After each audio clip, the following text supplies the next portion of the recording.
It is the world's fastest growing faith. One of every 4 people on earth finds spiritual peace in the words of the Quran. Nearly 1,400 years ago, the angel Gabriel came to Muhammad with revelations that he was to deliver to all of mankind. He spent the rest of his life communicating God's message and setting an example for how each human being should live. Today, many Americans associate Islam with images of violence and hatred. But such scenes are the work of a few suicidal fanatics.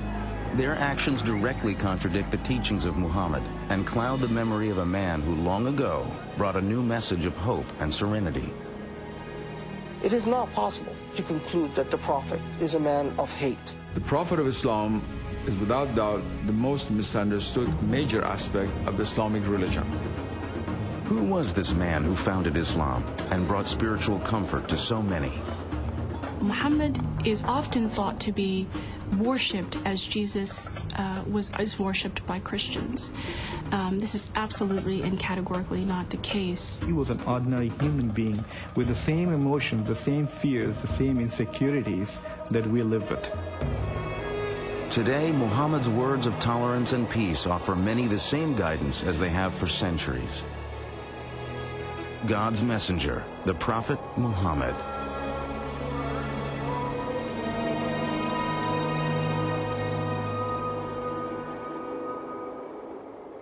Out of respect for the beliefs and practices of Muslims, no image of the Prophet Muhammad or his immediate family will be shown in this biography. Allahu Akbar, Allah. 5 times each day, over 1.5 billion people turn toward the ancient city of Mecca and offer their prayers to Allah. From New York to Indonesia, from Nigeria to the steppes of Central Asia, Muslims repeat the words first learned 1,400 years ago from the lips of a humble merchant and gentle teacher named Muhammad. There was a time when he was very poor and he had only one blanket and he needed it, but there was a cat sleeping on the blanket. So he tore that part out, which was under the cat, because he did not want to disturb the cat, and he took the rest of the blanket and went away. The life of Muhammad ibn Abdullah began in 570 of the Common Era. He was born in Mecca, a thriving trading community in the land that is today Saudi Arabia. No one could have known that the life of this child would become the foundation of a religion that would one day change history. At the time of Muhammad's birth, Arabia was a harsh, barren land, broken only by the occasional oasis. The Arabs who lived in this demanding world migrated from site to site, struggling to live off their flocks in the harsh desert. To survive in such a place, Arabs depended on the support of their tribe. The tribe protected them from harm, not only from the desert, but also from the endless raids and vendettas launched by other tribes. Social life in pre-Islamic Arabia was grim, and Muhammad was born into a time of violence, turmoil, and despair, not unlike our own. The basic structure of social organization was the tribe. But the desert nomads also depended on other Arabs who had gradually built small cities where they engaged in commerce. The most prosperous of these cities was Mecca, home to the young Muhammad. Muhammad was a member of a tribe called the Quraysh, who had left the nomadic life and become prosperous as caravan traders. Muhammad had been raised an orphan. By the time he was 8, he was under the care of an uncle who was head of one clan of the Quraysh tribe. As the primary tribe of Mecca, the Quraysh were also the keepers of the Arabs' holiest religious shrine, the Kaaba.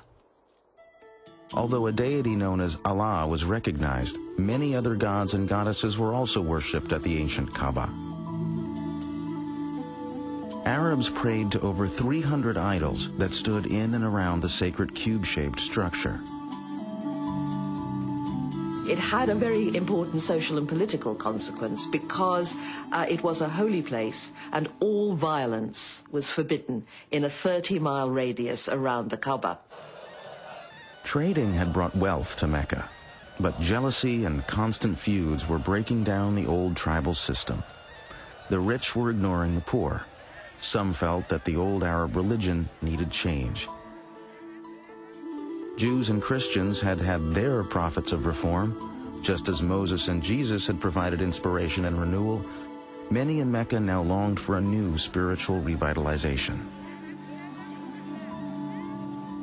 Muhammad had become a caravan manager in his native city, leading trading trips as far away as the land that is today Syria. But he was also aware that the old values of charity and community were breaking down in Mecca. Muhammad was deeply respectful of the religion of his ancestors. He was a frequent visitor to the Kaaba and attempted to lead a life of fairness and respect for all. We don't have lots and lots of information about the Prophet Muhammad before he was called to be a prophet, but that information which the tradition has passed down indicates somebody who was, on the one hand, very good at what he did, a caravan manager. His nickname, among other things, was Al-Amin, the trustworthy person. He was very soon known as the righteous one, because he was known for being a fair kind of man, a man who was concerned with social issues. As well as somebody who was efficient. He was seen as somebody who had strong leadership qualities. He was good-looking.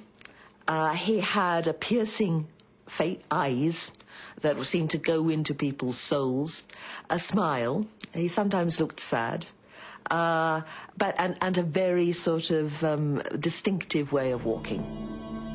In the year 595, Muhammad was hired by a wealthy woman of Mecca named Khadijah to organize and guide a caravan for her.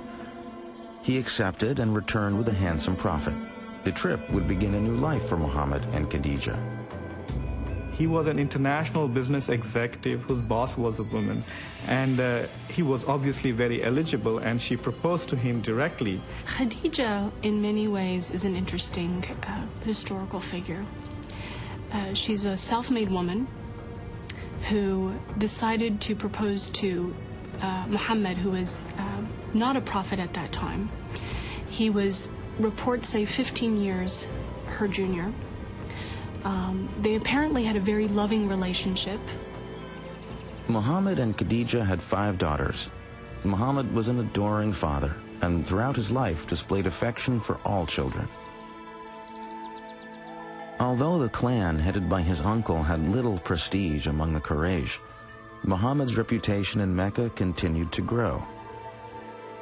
He was known for his kindness to slaves, his charity to the poor, and his fairness in dealing with all. Each year during Ramadan, the 9th month of the lunar year, Muhammad sought out the mountains surrounding Mecca as a place where he could refresh himself in solitude and prayer. In the year 610, at the age of 40, the humble business manager and family man took himself on one of these retreats to a mountain cave.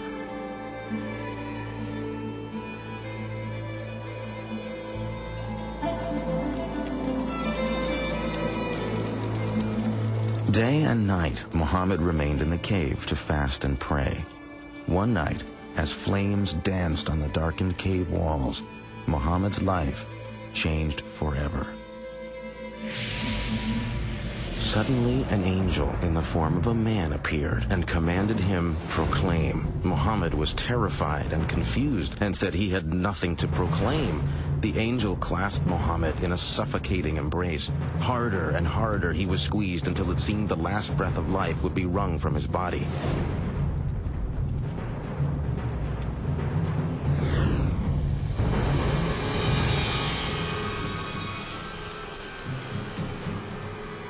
Proclaim in the name of thy Lord who created man from a clot of blood. Proclaim, and thy Lord is most bountiful. Muhammad was terrified and ran from the cave. He was sure something awful was happening to him, but as he scrambled over the mountainside,